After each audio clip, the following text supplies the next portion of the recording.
Yo mga tol, noong 2019 ay tuluyan na nag-retire sa NBA si Dwayne Wade matapos ang 16 years basketball career. At sa last season nito ay nagkaroon siya ng farewell tour sa bawat team na nakakalaban niya sa huling pagkakataon. Kada pagkatapos ng laro ay nakikipag-swap siya ng jersey sa isang player ng kalabang team. Kaya sa episode na to ay tignan natin kung sino-sino nga ba ang mga notable players na nakapalitan niya ng jersey sa kanyang huling taon. Pero bago yan, baka pwede makalambing ng like and subscribe mo tol. Maraming salamat.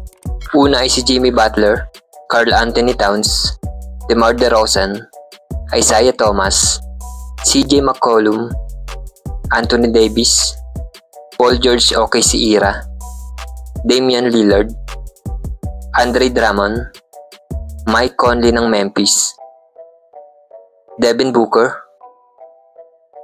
Kevin Huerter na idol si D-Wade, Kemba Walker, Glenn Robinson na dating import ng Magnolia, All-Star D'Angelo Russell, Giannis at Middleton ng Bucks, ang kanyang long-time teammate Udonis Haslem, Ben Simmons, Trae Young,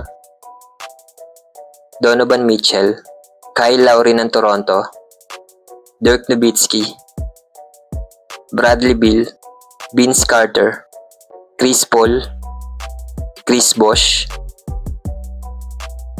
LeBron James, GOAT shooter Steph Curry, at sa buong team ng Miami.